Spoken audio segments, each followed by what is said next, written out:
반갑습니다. 예. 오늘 사무엘 하 9장 말씀, 사무엘 하 9장 말씀.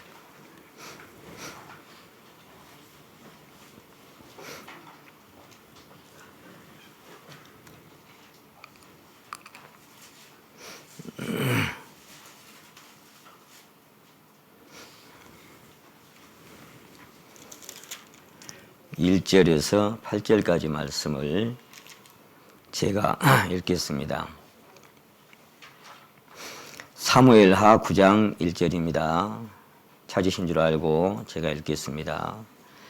다윗이 가로되 사울의 집에 오히려 남은 사람이 있느냐? 내가 요나단을 인하여 그 사람에게 은총을 베풀리라 하니라.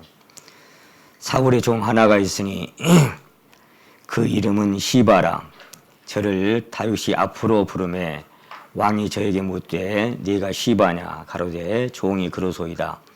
왕이 가로되 사울의 집에 남은 사람이 없느냐? 내가 그 사람에게 하나님의 은총을 베풀고자 하노라. 시바가 왕께 고하되 요나단의 아들 하나가 있는데 절뚝발이니이다. 왕이 저에게 묻되 그가 어디 있느냐? 시바가 왕께 고하되 로드발 암미엘의 아들 마길의 집에 있나이다. 다윗 왕이 사람을 보내어 로드발 암미엘의 아들 마길의 집에서 저를 데려오니 사울의 손자 요나단의 아들 무비보셋이 다윗에게 나와서 엎드려 절하매 다윗이 가로되 무비보셋이여 하니 대답하되 주의 종이 여기 있나이다. 다윗이 가로되 무서워 말라. 내가 반드시 네 아비 요나단을 인하여 내게 은총을 베풀리라. 내가 네 조부 사울의 밭을 다 내게 돌려주겠고 또 너는 항상 내 상에서 먹을지니라. 저가 여기 8절을 같이 한번 읽겠습니다. 시작. 저가 절하여 가로되 이 종이 무엇이간데 왕께서 죽은 개 같은 날을 돌아보아 주시나이까. 아멘.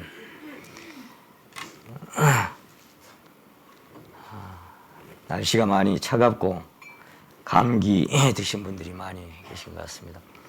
저도 목이 좀 안 좋습니다만은 하나님께서 감당케 해 주시길 원합니다.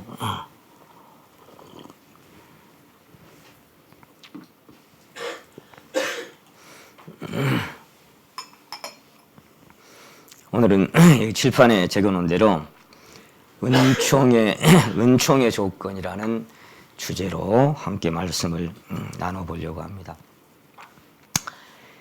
여기 그 다윗과 무비보셋의 이야기는 아마 여러분이 익히 다 잘 알고 계시는 그런 말씀이라 생각을 합니다만은 은총 여기 우리가 지금 읽었던 1절부터 8절까지 말씀 안에 은총이라는 단어가 3번이 나와 있어요. 1절에 한 번 나와 있고 내가 요나단을 인하여 그 사람에게 은총을 베풀리라 여기 한 번 나와 있고 또 거기 3절에 보시면 왕이 가로되 사울의 집에 남은 사람이 없느냐? 내가 그 사람에게 하나님의 은총을 베풀고자 하노라. 여기에 은총이 한 번 기록되어 있고 7절에 보시면 다윗이 가로되 무서워 말라. 내가 반드시 네 아비 요나단을 인하여 내게 은총을 베풀리라. 이렇게 여기에 또 은총이 한번 나와 있습니다. 이 은총이라는 단어의 원뜻을 좀 찾아보니까요. 헬라어나 이제 뭐 히브리어나 그 원뜻을 이렇게 갖고 있더라고요. 은총이라고 하는 이 단어가 은혜라고 하는 이 단어하고 원어가 똑같아요. 은총이나 은혜나 그 원뜻은 같은 뜻을 품고 있습니다. 그래서 은혜라는 뜻을 갖고 있고요. 그 다음에 선물이라는 뜻도 갖고 있습니다.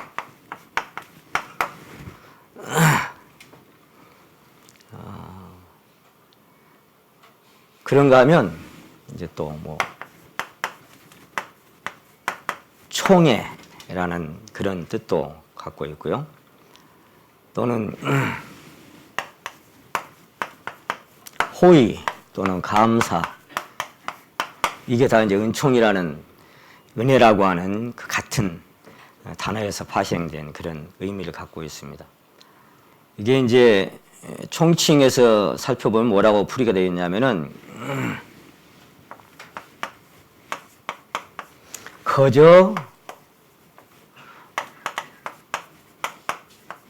베풀어 주신 것, 이렇게 되어 있어요. 거저 베풀어 주신 것, 값없이 주신 것, 그게 이 은총이고, 은총이라는 단어가 아까 은혜라고 하는 단어하고 이렇게 똑같은 의미를 갖고 있다고 그랬죠. 여기서 발생된 것이 이렇게 되어 있습니다. 근데 여기 특별히 다시 한번 그 말씀을 살펴보면 3절에 보시게 되면 이제 1절하고 7절은 내가 요나단을 인하여 베풀어 주겠다고는 은총이 기록되어 있는데 3절에는 특별히 왕이 가로되 사울의 집에 남은 사람이 있느냐, 내가 그 사람에게 누구의 은총을? 하나님의 은총을 그랬어요. 하나님의 은총을.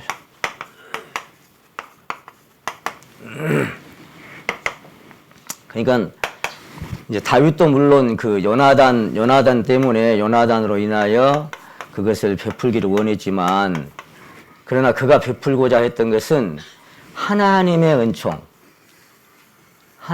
은총을 다윗이 무비보셋에게 베풀어 주려고 했던 겁니다. 이 은혜라고 하는 것이 처음에 우리에게 이제 베풀어진 것이 구약에는 그림자로, 그리스도를 그림자로 보여줬지만 신약에 와서 이제 태초의 말씀이 계시니라, 요한복음 1장에서 이 말씀이 하나님과 함께 계셨으니 이 말씀은 곧 하나님이시니라, 이렇게 말씀하셨는데, 그 14절에 보시면 말씀이 육신이 되어 우리 가운데 거하심에 우리가 그 아버지의 독생자의 영광을 본다 그랬습니다. 그러니까 그 말씀이 육신이 되어서 우리 가운데 오셨는데 그분이 바로 그리스도인데, 그 영광을 보니까 아버지의 독생자의 영광이요, 이 은혜와 이 진리가, 이 은혜와 진리가 충만하더라 그랬어요. 충만하더라. 그러니까 이 모든 것들이 다 담겨진 것이 누구 안에 담겨졌냐 그러면은 그리스도 안에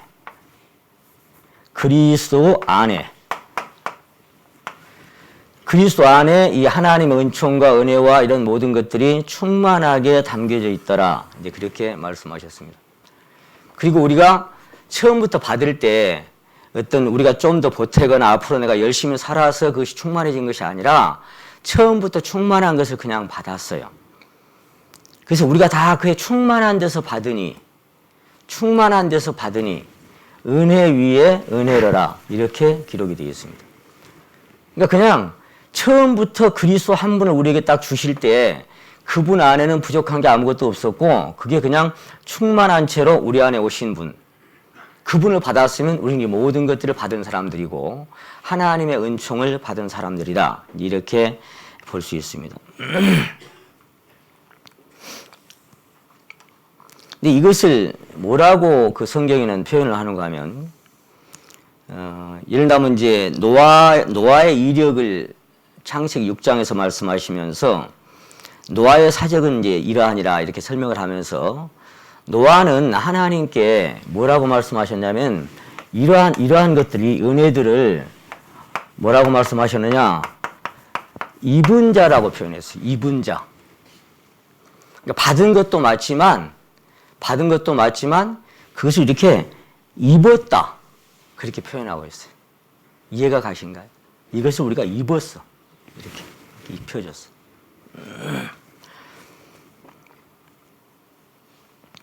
또 출애굽기에 보시게 되면은 이제 하나님께서 이제 그들에게 노하셔가지고 같이 안 간다 그러니까 모세가 그렇게 얘기합니다.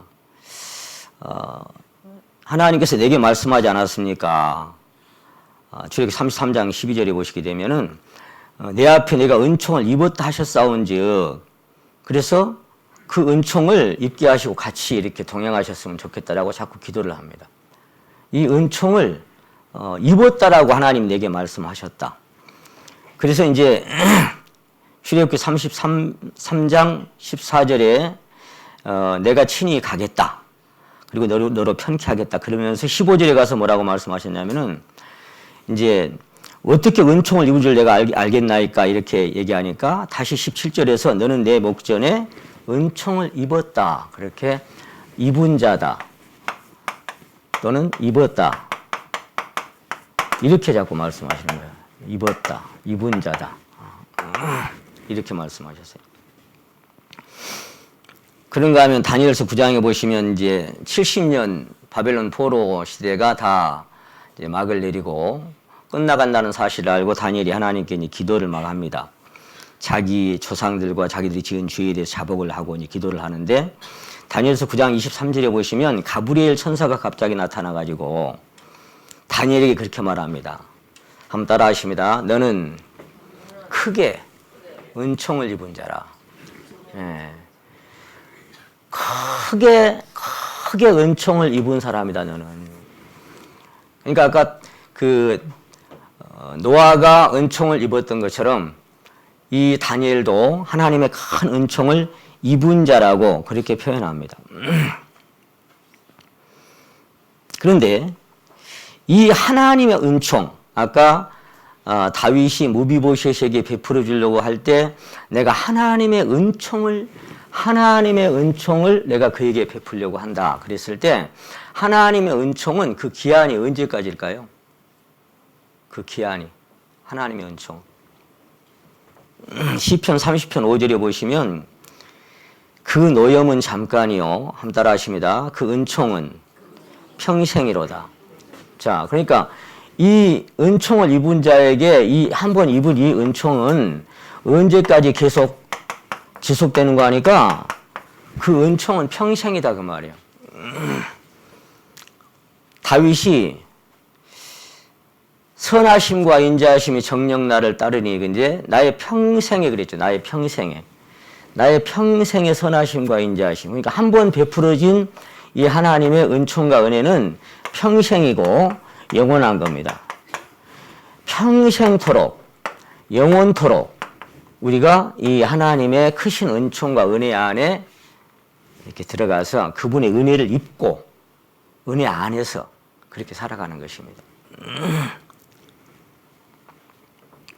이는 마치 죄를 짓고 하나님 앞에 무화과나무 잎을 입었지만 두려워서 떨고 숨었던 아담과 하와에게 짐승을 잡아서 가죽옷을 입혀줬던 것처럼 그렇게 입은 자가 된 거예요. 입은 자가.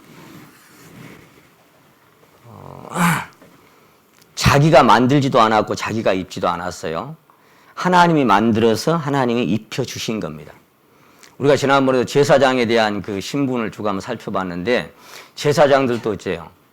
그들이 이제 제사장이 그 예봇을 입으려고 하면은 씻고 속옷부터 겉옷까지 다 이렇게 바꿔서 입어야 돼요. 그 성막 안에 들어가려면. 근데 어떻게 되어 있느냐? 그 아론 지파, 그 레위 지파, 제사장 직분을 행한 자들을 데려다가 그들을 씻기고 자기가 씻는 게 아니에요. 그래서 요한복음 15장에 보시면은 너는 내가 일러준 말로 이미 깨끗하였으니 그랬죠. 그러니까 여기서 하나님 말씀으로 그냥 깨끗하게 해주신 것이지 내가 깨끗하게 한 게 아니에요. 노아도 은혜를 입었지 또 아까 다니엘도 은혜를 입은 사람이고 은총을 입은 사람이지 그걸 내가 어떻게 그렇게 만들어내는 은총이 아니죠. 그래서 그 은혜를 입었다고 하는 것은 자기의 행위가 조금도 포함되지 아니한 그런 상태가 하나님께서 우리에게 은혜로 입혀주신 그런 그 결과가 되는 것입니다. 이것은 갈라디아 3장 27절에 보시면 누구든지 그리스도 합하여 세리를 받은 자는 그리스도로 옷 입었느니라 이렇게 되어 있어요. 그리스도로 옷을 입은 사람들. 그래서 아까 그리스도 안에서 충만한 것을 받았고 그 충만은 처음부터 충만이고 끝까지 충만으로 우리에게 주신 것들입니다. 그러면 이것을 이 왕이 무비보셋에게 입혀주려고 할 때 무엇 때문에 이 은총을 입혀주려고 한 거예요? 1절에 우리가 읽었듯이 요나단을 인하여 그랬죠. 요나단을 인하여. 그러니까 은총의 조건이 있는데 그거는 무비보셋의 어떠함하고는 아무런 상관이 없는 거예요. 전혀 상관이 없는 거예요. 자,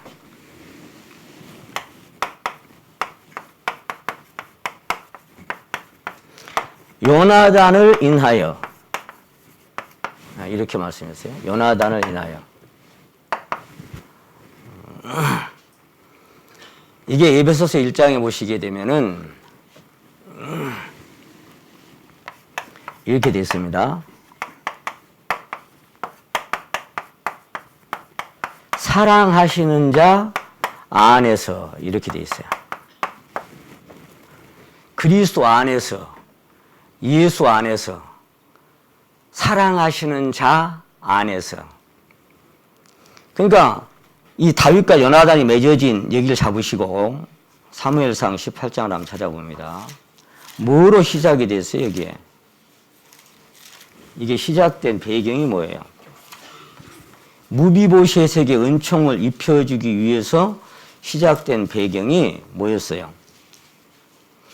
사무엘상 18장 다윗이 사울에게 말하기를 마침에 요나단의 마음이 다윗의 마음과 연락되어 요나단이 그를 자기 생명같이 뭐였어요? 사랑하니라.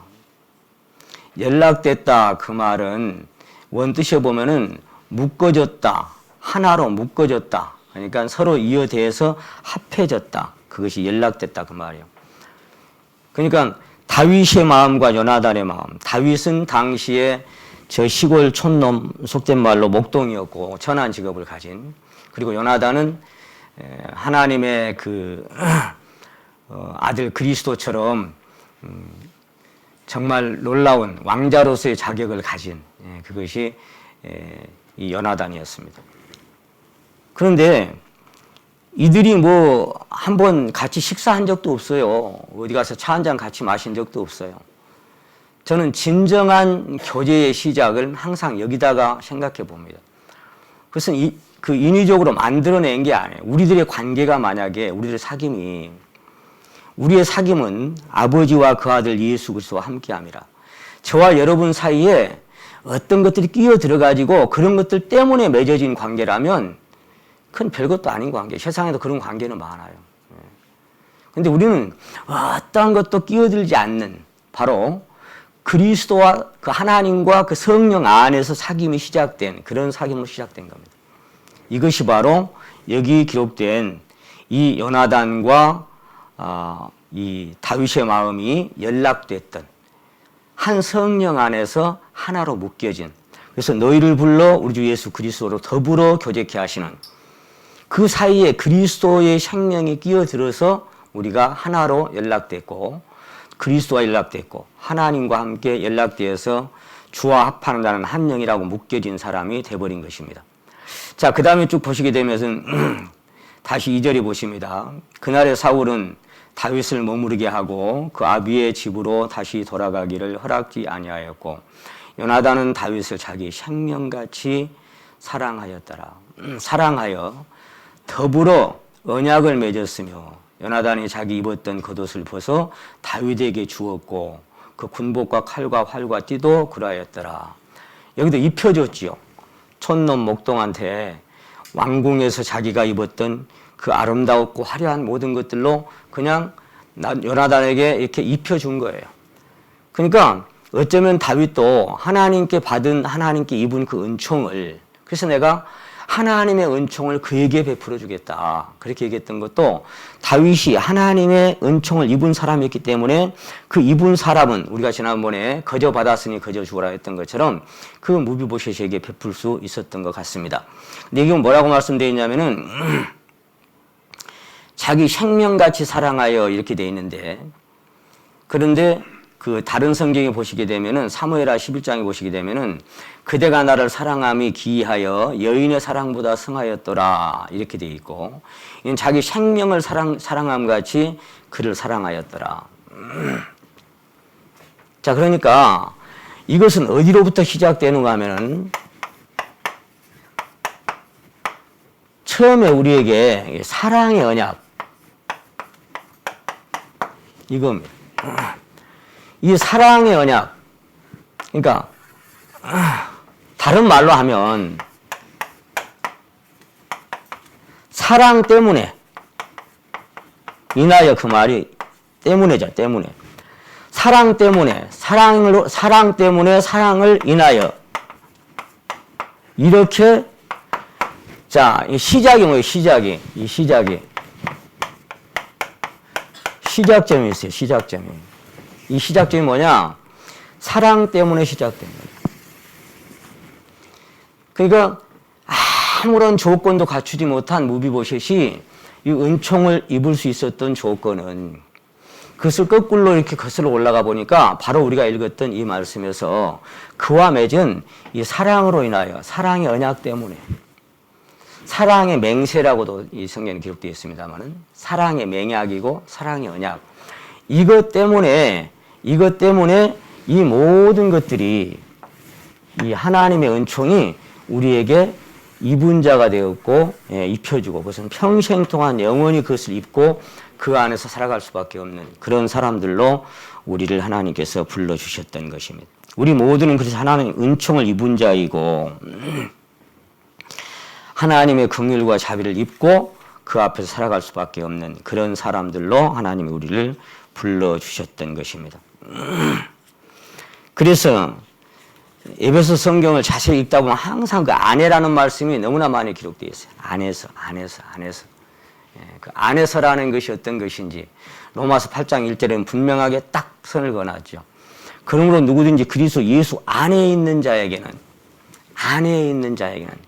결코 정죄함이 없나니. 그래서 전혀 조건을 갖추지 못한 사람들이 그것을 그냥 딱 입었는데, 그것은 아무 그 처음에 나하고 전혀 상관이 없는,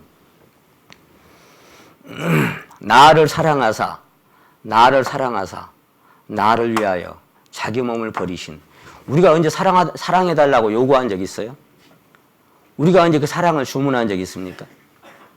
이거는 전적으로 일방적인 사랑인 거예요. 우리와 전혀 상관이, 우리가 알지도 못하고 하나님 찾기는 고사하고 하나님 상상도 못할 때부터, 그건 뭐예요? 영원 전부터, 창세 전부터 하나님께서 그리스도 안에서 예정하신 뜻을 따라서 우리가 입었던 것이 이 하나님의 은총인 것입니다. 요나단을 인하여, 사랑 때문에, 사랑에 맺은 그 언약 때문에 이것을 받은 것입니다. 자, 성경에는 여기 지금 다시 한번 봅니다. 본문 말씀, 사무엘하 9장 말씀,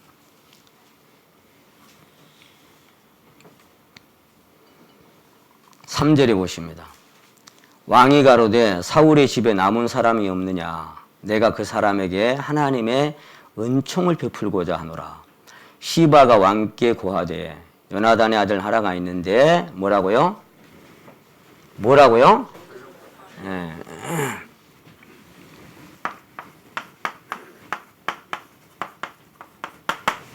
무비보셋이 있는데 사울의 손자죠. 요나단의 아들이고. 근데 이 사람은 이렇게 돼 있어요. 절뚝발이더라 이렇게 돼 있어요. 그러니까 사울의 집안이 망할 때 유모가 그를 안고 가다가 7살 때였으니까 이렇게 떨어뜨려 버렸잖아요. 실수로. 그래가지고 두 발이 다 골절이 돼버린 거예요. 한 발만 전 게 아니고 두 발이 다 골절을 입어버린 그런 절뚝발이가 이 무비보셋이라고 하는 사람입니다.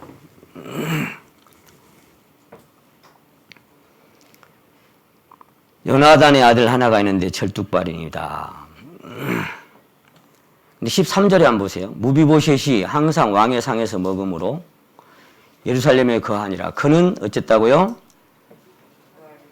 9장 13절. 끝부분에 그는 어디가? 두 발이 다 절뚝이었더라. 아마 여러분도 종종 보시겠습니다만은 그 길거리 가다 보면 여기 신도림에도 그 가끔 그분이 나와 계시더라고요. 이렇게 장화 같은 거를 이렇게 바닥에 깔고 그리고 이렇게 엎드려 있는데 두 발을 다 못 쓰는 것 같아.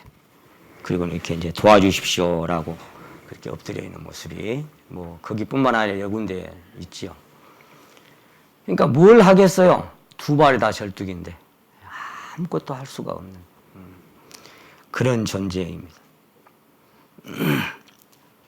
근데 성경은 여기 잡으시고 본문 잡아주시고 신명기 15장 한번 가보시면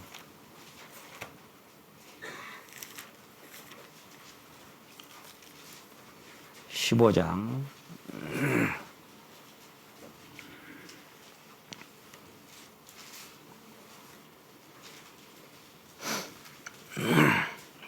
21절 그러나 그 짐승이나 흠이 있어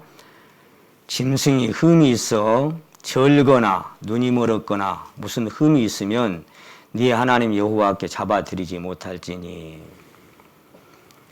이 다리가 불편하고 저는 것은 하나님 앞에 드릴 수가 없어요.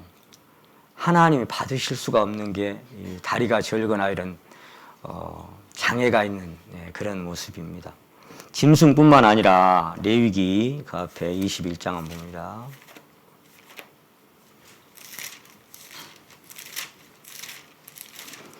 레위기 21장 16절로 가봅니다. 여호와께서 모세에게 일러 가라사대 아론에게 구하이르라. 무릇 너의 대대의 자손 중 육체에 흠이 있는 자는 그 하나님의 식물을 드리려고 가까이 오지 못할 것이라.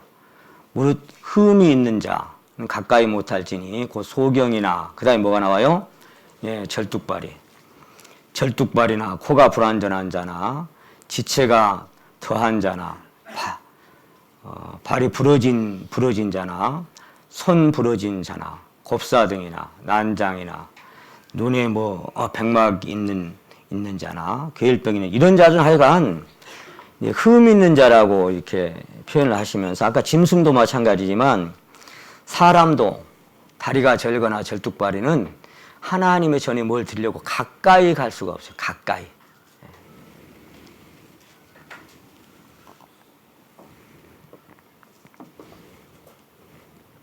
왜 그러냐면 하나님은 흠이 있는 것은 전혀 안 받습니다. 그러면 이 세상에서 흠이 전혀 없는 사람이 누가 있을까요? 흠이 전혀 없는 사람이 한 사람이라도 있을 것 같아요? 의인은 없나니 하나도 없어요. 사람은 다 거짓되되 오직 하나님만 참되시다 할지니라.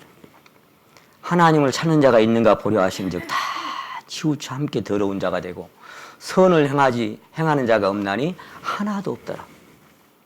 죄를 범치 아니하는 의인은 세상에 아주 없느니라.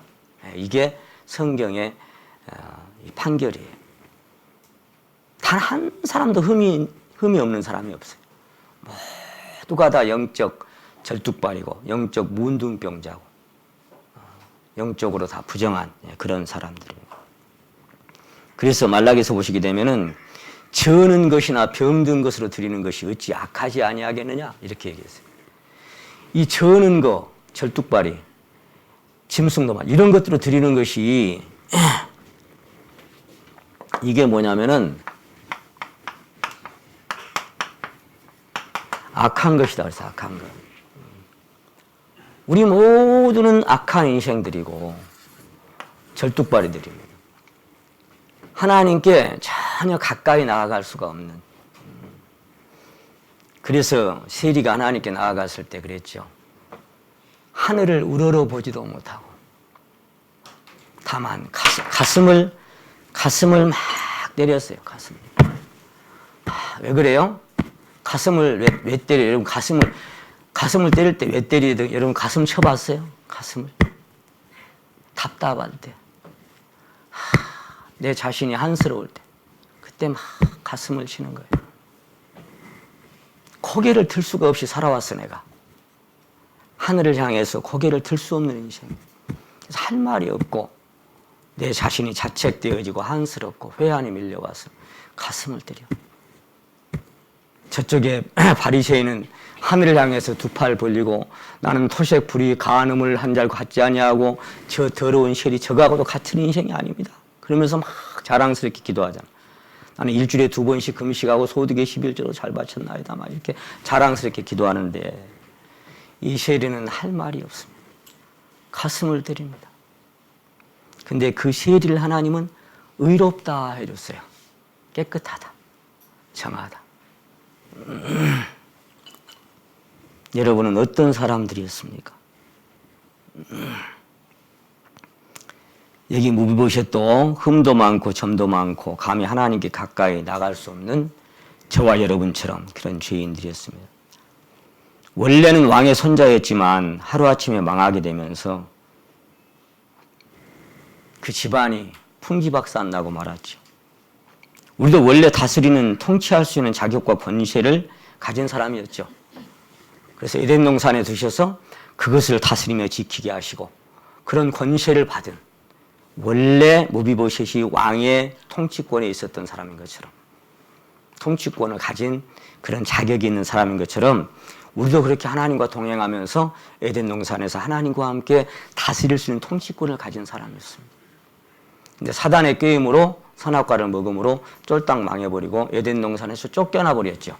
사울 집안이 폭삭 망한 것처럼 그렇게 망해버리고 말았던 것입니다. 할아버지 사울의 시대. 그래서 결국 사울도 뭐 때문에 망했어요? 불순종 때문에 망했잖아요. 불순종 때문에. 우리도 우리 조상 다윗이 우리 조상 아담과 하와가 불순종 때문에 망한 거예요. 그리고 무비보셋도 쫓겨났고 우리도 쫓겨났습니다. 그래서 한 사람으로 말미암아 죄가 세상에 들어오고 죄로 말미암아 사망이 왔나니 이와 같이 모든 사람이 죄를 범하였으므로 사망이 모든 사람에게 이르렀느니라. 그게 우리의 신세가 우리의 신분이 되어버리고 말았던 것입니다. 이 5살 때부터 이 절름발이가 돼가지고 이제 왕이었던 할아버지, 그 왕자였던 아버지 요나단 참 생각하면 그러니까 하루아침에 어떻게 보면 이제 고아 신세가 돼버렸잖아요. 할아버지도 망하고 아버지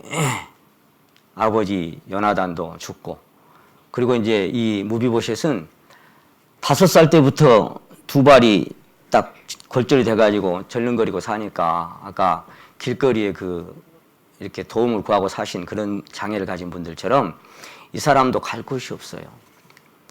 근데 어떻게 그 또 마길의 집에 마길이라는 사람도 참 착한 사람 같아. 그래도 왕의 손자인데 그래서 아마 자기 집에 데리고 조금씩 도와주면서 살았던 것 같습니다.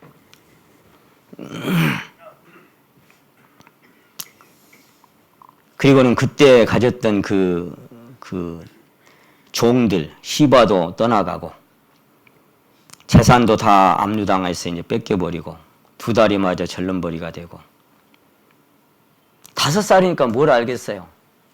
자기 의지와 상관없이 그런 신세가 되고 말았죠. 우리도 마찬가지죠.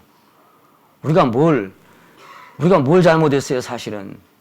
태어나 보니까 죄인으로 태어났고, 말씀 듣고 보니까, 죄인의 후손이었고, 살다 보니까 그 죄 때문에 우리가 쫄딱 망한 인생인 것을 발견하고 살아오고 있었던 것입니다.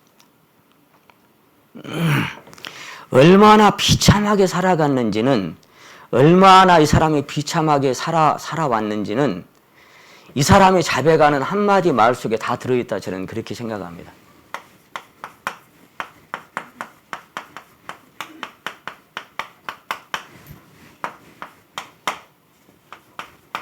자, 이 말 한마디면 자기 신분 전체, 살아온 인생길의 전체를 대변해주고 있는 것 같아요. 종이 무시간데 죽은 개 같은 나를. 이 말 속에 다 들어있어요. 자기 살아왔던 지난 세월이. 뭐처럼? 죽은 개 같은 날.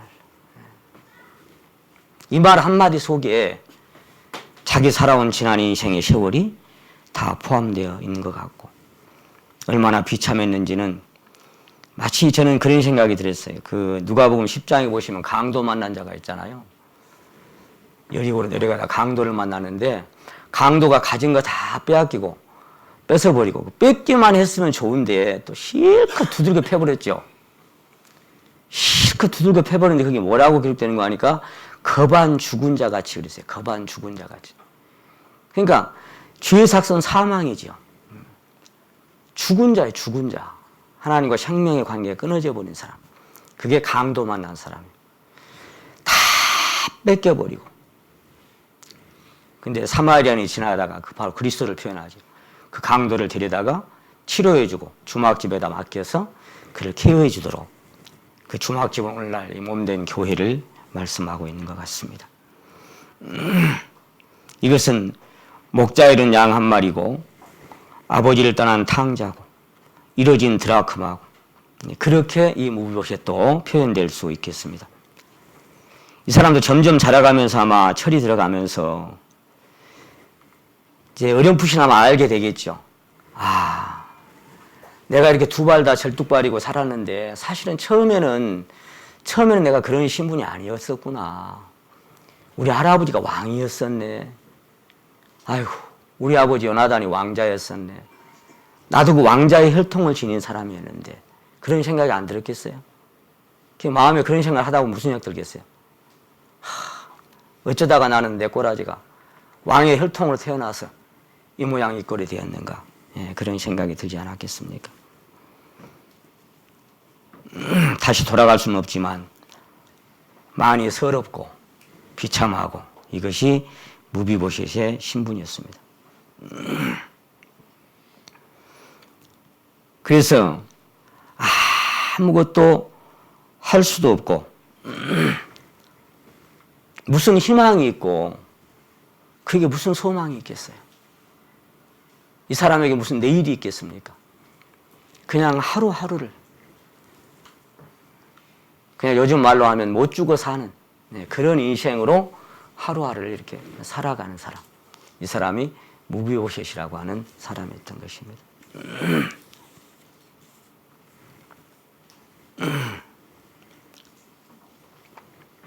그렇게 마귀의 집에서 희망 없이 하루하루 살아가는데, 근데 갑자기 왕궁에서 신하들이 자기를 찾으러 왔다는 소식을 들었겠죠. 왜 나를 찾지? 두렵지 않았겠습니까? 어떻게 보면 사울의 집안과 다윗의 집안은 원수간의 집안인데 내게 또 해코지를 하려고 찾는가, 그런 생각도 들지 않았겠어요? 아마 불안에 떨었을 것입니다. 왜 그렇게 생각해 볼 수 있냐면은 거기 그 7절에 보세요. 7절에 다윗이 가로되 뭐라고요? 사무엘하 본문 말씀 9장, 사무엘하 9장 7절 말씀입니다. 7절 말씀 다시 한번 보십니다. 다윗이 가로되 어쩌지 말라고요?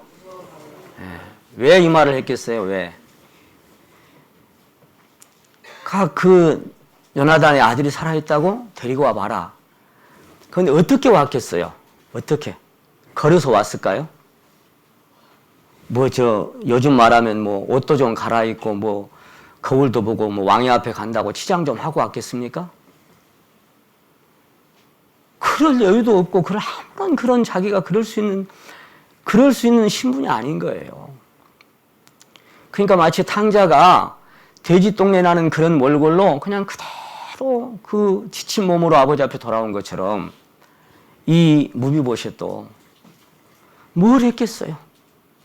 자기가 걸어올 수가 있겠어요? 뭐 했겠어요? 아마 그 신하들의 손에 그냥 들려왔겠죠.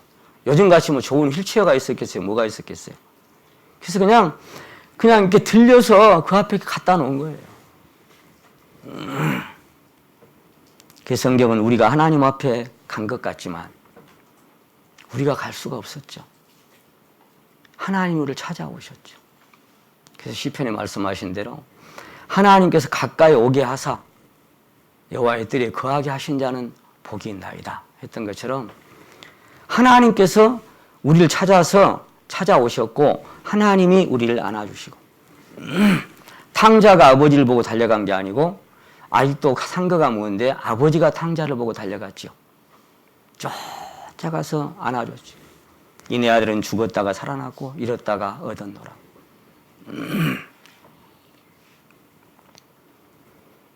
그래서 그 무서워 말라 이 말 속에 이 무비보셋이 얼마나 불안에 떨고 초조하고 불안한 마음으로 이 왕의 앞에 나와왔는지를 볼 수가 있습니다. 그러니까 다윗 왕이 그를 찾은 것은 무비보셋의 어떠함, 제가 오늘 이 은총의 조건이라고 했는데요. 그것은 전혀 거기에 포함되지 않습니다. 그가 의롭거나 선하거나 무슨 자격이 있거나 마음이 착하거나 그 사람이 무슨 뭐가 볼 게 있었겠어요? 뭐가 그 사람에게서 찾아낼 수 있는 사랑받을 수 있는 은총받은 조건이라고 하는 게 뭐가 있었겠어요? 일도 없습니다. 전혀 그런 게 없어요. 사실은 다윗은 사울 집안에 그런 자가 있는지조차도 모를 뿐만 아니라 그의 얼굴도 모르고 그의 이름도 모릅니다. 그러니까 뭐라고 물었어요? 혹시 그 사울 집안에 남은 자가 혹시 누가 있냐? 이렇게 물었던 것이니까 무비보셋이라고 하는 사람이 있는지 없는지 존재 자체가 사실은 의미가 없는 거예요. 그 사람을 알지도 못하고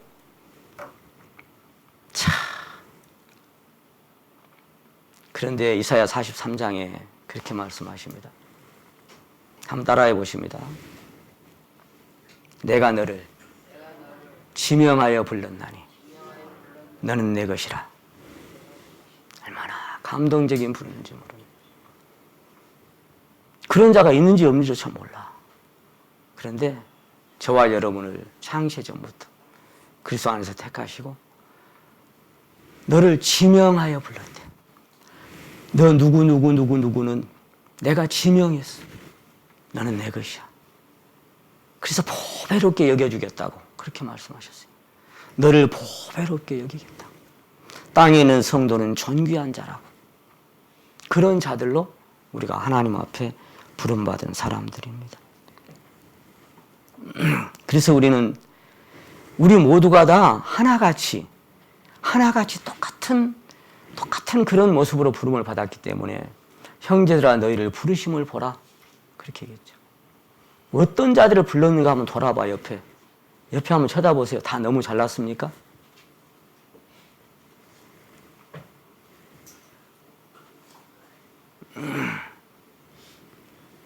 그래서 성경은 서로 불쌍히 여기라 그런 거예요. 서로 불쌍히 여기라. 하나님이 우리를 불쌍히 여긴 것 같이 불쌍히 여기고 살아라. 왜? 우리는 그분의 긍휼이 아니면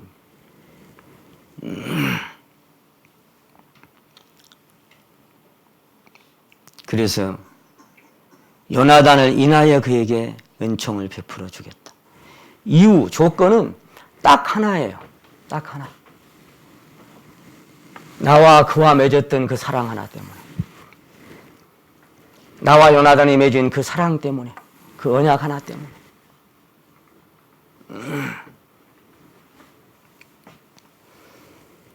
이 요나단과 다윗의 우정과 사랑, 여인의 사랑보다 더 승했던, 참 그런 표현을 볼 때 처음에는 제가 이해가 잘 안 갔어요. 어떻게 남녀가 나누는 그 사랑보다도 더 승했다고 하는 건 뭐예요? 그보다 더 진하고, 그보다 더 뜨겁고, 그보다 더 깊은, 그보다 더 아름다운 그런 사랑이 이 사나이와 사나이가 맺은 그런 맹약이고 우정이었어요. 너무나 놀라운 사랑이었어요. 그것이 바로 아가페 사랑입니다. 조건 없는 사랑. 이 세상에 에로스나 필로스나 무슨 사랑보다도 가장 격이 높은 전혀 조건 없이 베풀어 주신 사랑이 하나님이 우리에게 베풀어 주신 아가페 사랑입니다.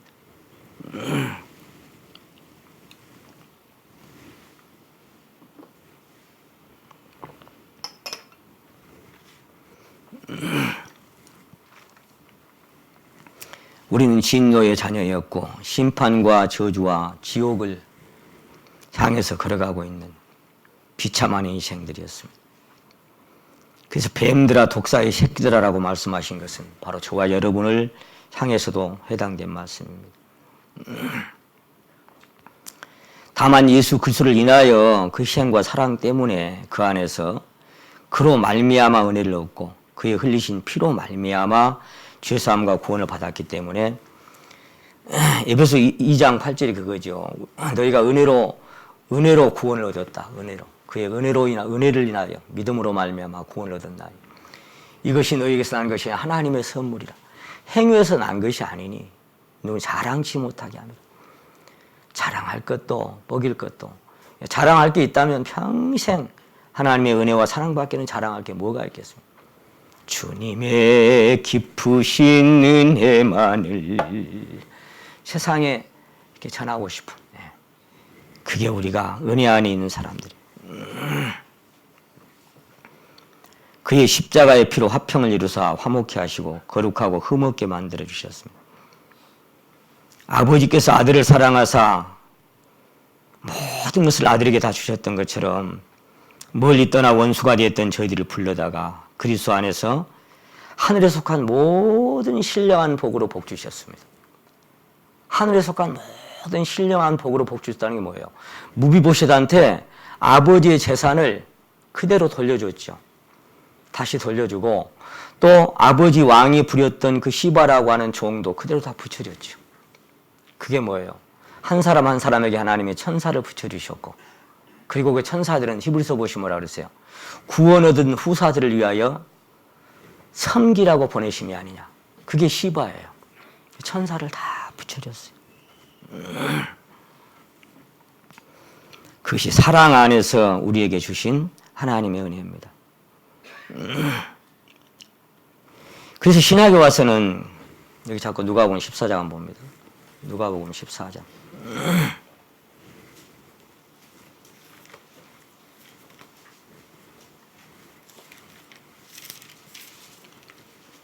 (14장) 21절 보십니다.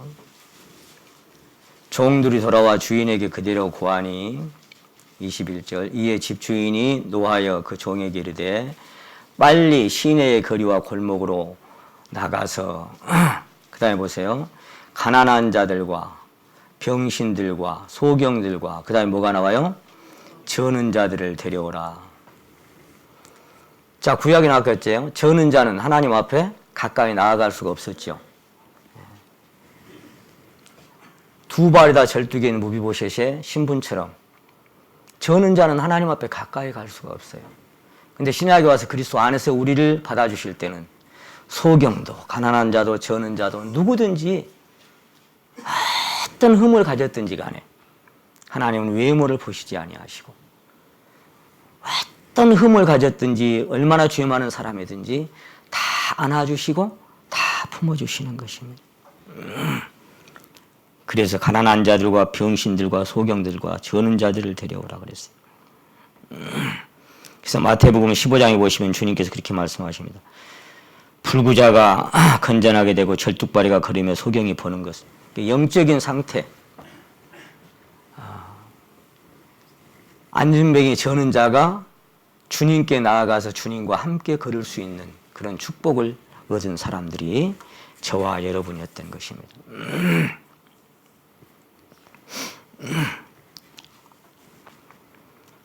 여러분 다윗이라고 하는 사람이 특별히 사무엘하 찾아보니다. 거기 아까 5장 사무엘하 5장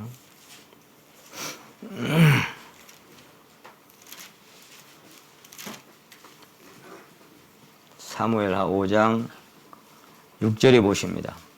왕이 그 그 종자들이 예루살렘으로 가서 그 땅 거민 여부수 사람을 치려하며 그 사람들이 다윗에게 말하여 가로되 네가 이리로 들어오지 못하리라. 소경과 절뚝발이라도 너를 물리치리라 하니 저희 생각에는 다윗이 이리로 들어오지 못하리라 함이라. 다윗이 시온 산성을 빼앗았으니 이는 다윗성이더라. 그날에 다윗이 이르기를 누구든지 여부수 사람을 치거든 숙으로 수문이지요. 올라가서 다윗의 마음에 미워하는 누구예요? 자, 사무엘하 5장 8절입니다. 다윗이 특별히 미워하는 사람이 있어요. 미워하는 자들이. 다윗의 마음에 미워하는 누구예요? 절뚝발이와 소경을 치라 하였으므로 속담이 되어 이르기를 소경과 절뚝발이는 집에 들어오지 못하리라 하더라. 다윗이 특별히 미워하는 사람이 절뚝발이에요. 그 속담 한마디가 지금까지 전해 내려오고 있습니다. 그러니까 무비보셋 개인을 봐서는 그에게 은총을 베풀 만한 싫어하는 거. 다윗이 특별히 싫어한. 아까 흠이 있는 자는 절뚝발이는 다리 저는 자는 하나님 앞에 절대로 가까이 갈 수가 없다고 그랬죠. 다윗이 특별히 싫어하는 사람이 절뚝발이에요. 이 사건을 통해서 다윗의 마음에 절뚝발이는 전혀 자기가 상관하고 싶지 않은 그런 사람입니다. 하나님께서도 만약에 그분의 원래 하나님은 빛이시라, 하나님은 사랑이시라는 그 사랑의 본성, 그것이 아니라면, 아가페 사랑이라고 하는 절대적인 사랑, 그 사랑의 본성이 아니라면 저와 여러분은 뭐라고 말씀하셨을까?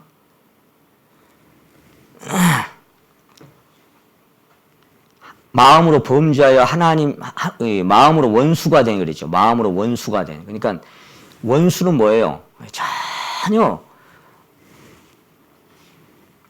사랑은 고사하고 용서도 입을 수 없는 그런 사람입니다. 그래서 특별히 싫어한 그 절뚝발이 어떻게 보면 왕의 채통도 있고 위신도 있고 체면도 있을 텐데 혹시 살아남은 사람 있으면 데리고 와봐라 해서 보니까 아이고 두 발이 다 저는 절뚝발을 들고 왔어요. 근데 어째요? 처음 1장, 7장, 9장 1절에 기록된 말씀처럼 처음부터 베풀고자 한 조건이 그 사람의 어떠함하고는 아무런 상관이 없어요. 처음부터. 처음 맘먹을 때부터. 그러니까 데리고 와서 절뚝발이로 거기 딱 들여다 놨는데도 처음 자기가 먹은 마음은 전혀 변함이 없는 거예요. 무슨 마음? 내가 요나단을 인하여 그에게 은총을 베풀겠다고 하는. 그것도 누구의 은총을? 하나님의 은총을 내가 그에게 베풀어 주겠다고 하는. 이 마음이 전혀 변함이 없어요. 그래서 아까 뭐예요? 그 은총은 언제까지다? 네. 평생이요.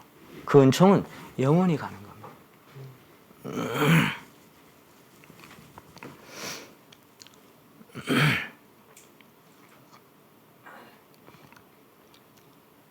그래서 이제 시바도 다시 붙여주고 저는 이 말씀을 볼 때 고린도후서 8장 말씀이 스쳐갔어요. 그리스도는 부요한 자로서 가난하게 되셨다. 뭐 때문에? 우리를 부요케 하려고 그가 가난하게 되심은 하늘에 속한 모든 신령한 복으로 다 주셨으니까 우리는 안 가진 게 아무것도 없는 것입니다. 모든 권세를 다 주셨어요. 그리고는 이 은총을 베풀겠다고 했을 때 이 죽은 개 같은 나를 먼저 돌아봐 주십니까? 그리고 시바 그 종들을 이제 다시 붙여주시고 그리고 10절에 와서 내 상에서 먹고 마셔라. 그러면서 11절에 보시면 사무엘하 9장 11절입니다. 시바가 왕께 고하되 내 주 왕께서 온갖 일을 종에게 명하신 대로 종이 준행하겠나이다. 하니라. 무비보셋은 왕자 중 하나처럼 왕의 상에서 먹으니라. 무비보셋에게 젊은 아들 하나가 있으니 이름은 미가더라. 무릇 시바의 집에 거하는 자들은 무비보셋의 종이 되니라. 아버지의 이 시대 때 사울 왕의 시대 때 누렸던 똑같은 그 왕권이나 통치권이나 그 부요함이 다윗의 지금 이 왕권이 다 있잖아요. 다윗의 왕권에서 최고의 권력과 최고의 부귀영화를 누린 사람이 누구겠어요? 다윗의 아들들과 다윗과 함께 왕궁에서 함께 살면서 함께 먹는 사람들 아니겠어요? 어떤 나라든지 간에 지난번에도 뭐 김정은에 대해서 제가 잠깐 보니까 와 정말 그 사람이 타는 차나 그 사람이 누리는 우리말로는 대통령궁이죠. 김정은이가 거하는 그 안에 있는 것들을 이렇게 비춰주는데 말로 표현할 수 없을 만큼 그런 어마어마한 그 식사하는 한 끼를 이렇게 비춰주는데요. 열차를 타고 가다 먹든지 아니면 리무진 속에서 먹든지 간에 그 한 끼 식사를 딱 이렇게 비춰주는데 내가 그걸 쳐다보면서요. 저는 혼자 잘 먹으니까 별로 맛있다고 생각을 잘 안 하는데 근데 그 김정은이 식단을 보는 순간 군침이 넘어가더라고. 와, 바닷가재라고 합니까? 바닷가재도 보통 놈이 아니에요. 막 이딴만한 놈 그냥 해서 그것부터 시작해가지고 한 끼에 보통 1,000만 원, 2,000만 원 간대요. 그러니까 무비보셋이 지금 사람 취급도 못 받고 살아가던 인생이 여기 보세요. 내 상에서 왕자들과 같이 똑같이 나하고 같이 먹고 마시고 살아라. 그 말이에요. 이 영광은 이 부귀영화는 에베소 1장에 기록된 말씀은 그대로입니다. 하늘에 속한 모든 신령한 복으로 우리에게 복 주셨습니다. 모든 신령한 복으로 하나도 빠진 것이 없습니다. 그리스도 안에서.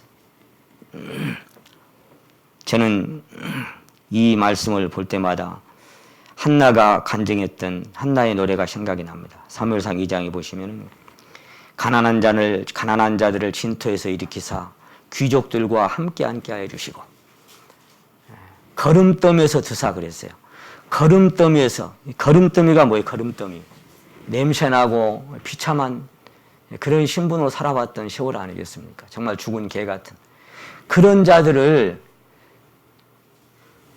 그 귀족들과 함께 앉게 하여 주셨더라. 그래서 다윗은 그런 하나님의 은혜를 생각하니까 그렇게 자백하지요. 여호와여, 사람이 무엇이간데 주께서 저를 생각하시나? 인자가 무엇이간데 주께서 저를 돌아보아 주십니까? 사람은 헛것 같고 지나가는 그림자 같지 않습니까? 인생 뭐길래, 다 같은 게 뭐길래 죽은 개 같은 나를 했던 것처럼 사람이 무엇이간데, 인생이 무엇이간데 나를 돌아보아 주십니까? 하나님 저 같은 게 뭔데 그렇게 생각해 주십니까? 그래서 제일 좋은 옷을 내어다가 입히고 가락지를 끼우고 송아리 잡아라 잔치하자 그랬죠. 이때부터 이 무비보셋은 이 왕의 상에서 함께 먹고 마시면서 왕궁의 최고의 것들을 함께 누리고 살아가는 사람이 되었던 것입니다. 그래서 나중에 이제 시바로 인해서 다윗이 아들의 군대에 쫓겨 도망갈 때 이런저런 사건이 있었지만 그건 여러분 잘 아시기 때문에 마지막만 한번 보고 마치겠습니다. 아까 이 부분 한 번 받은 은총은 언제까지 간다? 평생 가고 영원한 것이다. 사무엘하 21장으로 갑니다.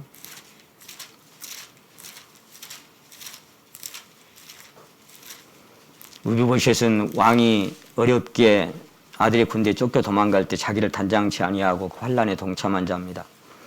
그런 부분은 시간상 다 생략하고요.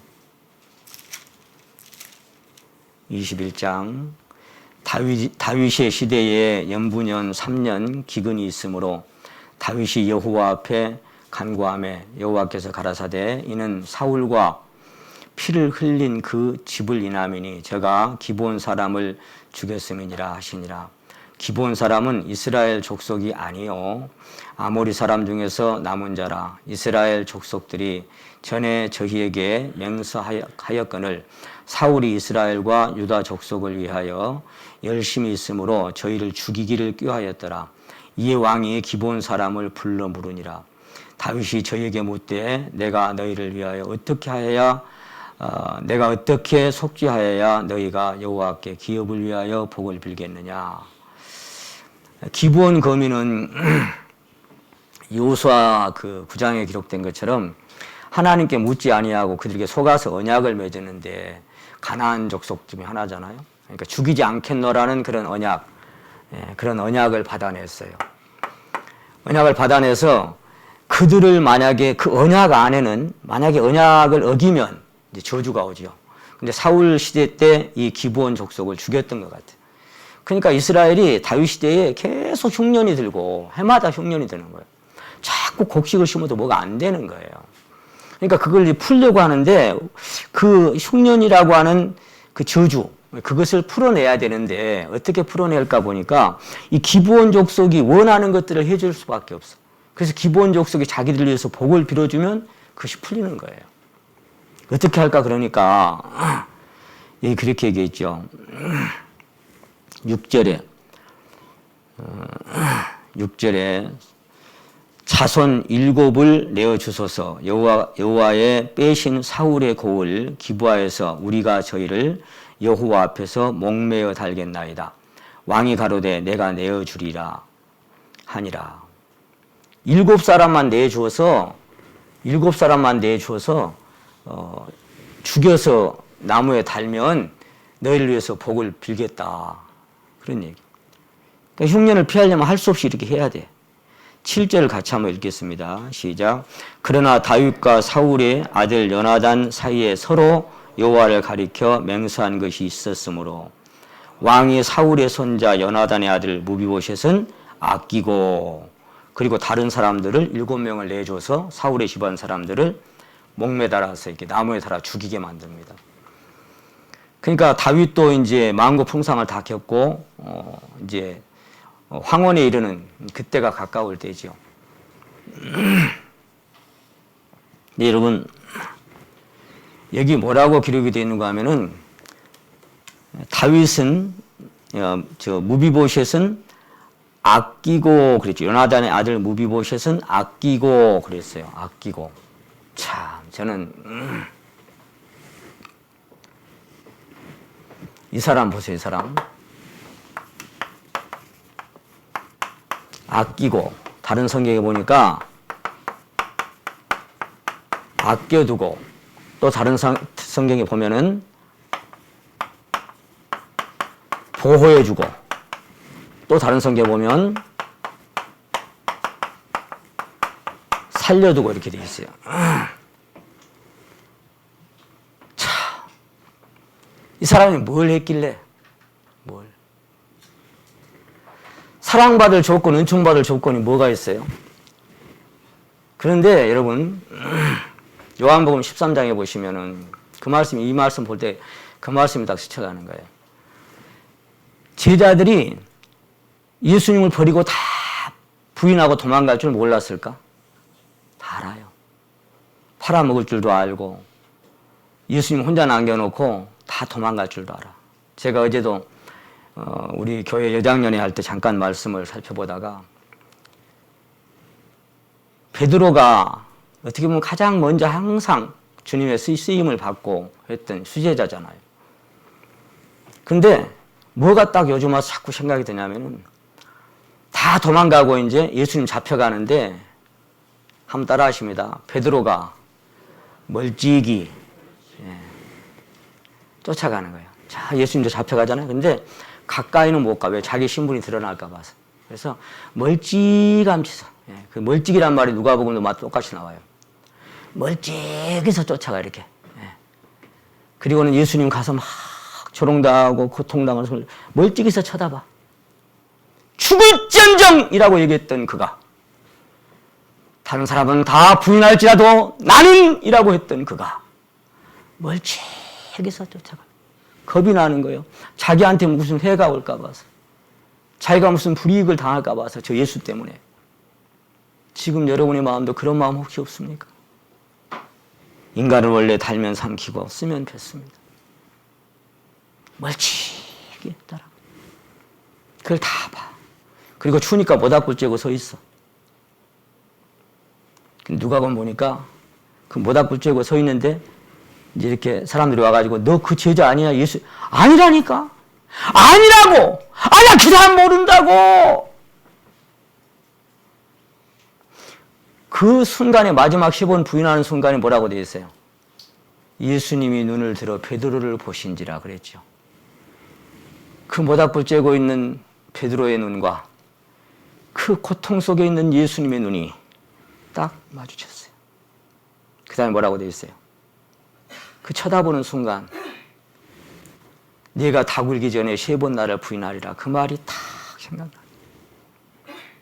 밖에 나가서 혼자 심히 통곡합니다. 하나님. 그래서 인간은 구원받고 한 번만 무너지는 게 아니라 내 자신을 수없이 발견하고 수없이 무너지고 수없이 꺾어지고 그렇습니다. 근데 그거 다 아셔요, 주님이. 다 아시는데 요한복음 14장, 13장에 이제 세상을 떠나시려고 하면서 하신 말씀.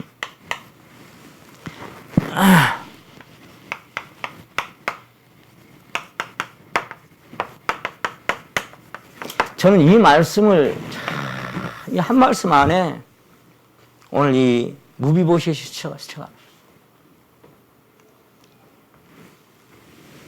이 사람은 아끼고 아껴두고 보호해주고 남겨두고 살려주고 그리고 다른 사람을 내줘요.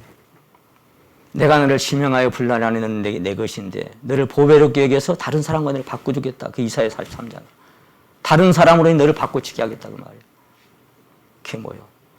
그리스도로 인하여 우리는 아낀 사람이 되었고 아껴두고 보호해주고 살려준 사람이 되었습니다. 끝까지 사랑하는 사람이 됐어요. 끝까지. 뭐가 예뻐서? 특별히 싫어하는 게 절름발인데 뭐가 예뻐서? 자, 오늘 우리는 은총의 조건이라는 주제로 함께 말씀을 살펴봤습니다.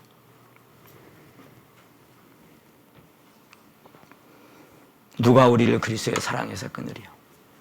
환난이나 기근이나 핍박이나 적시나 위험이나 가리리. 현재 일이나 장래이나 능력이나 높음이나 기품이나 다른 아무 피조물이라도 우리를 우리 주 그리스도 예수 안에는 하나님의 사랑에서 끊을 수 없느니라. 이게 여러분 오늘 말씀드린 은총의 조건입니다. 그 어떤 것들이 우리 삶 속에 온다고 할지라도 근본적으로 하나님의 사랑. 제가 어제도 여장님이 간증을 드렸는데 어떤 자매님이 그런 간증하시더라고요. 내 모습이 어떠하든지 하나님과 나와 맺어진 그 사랑의 끈은 절대로 변함없고 끊어질 수 없다는 사실을 알기에 하나님 앞에 늘 감사합니다. 그래서 제가 아멘 했습니다. 여러분 우리는 이 무비보셋처럼 우리의 마지막 인생의 한 걸음까지 세상 끝날까지 끝까지 이 사랑 안에서 하나님의 은총 안에 살아갈 수 있는 축복을 받은 사람인 줄로 믿습니다. 기도드리겠습니다.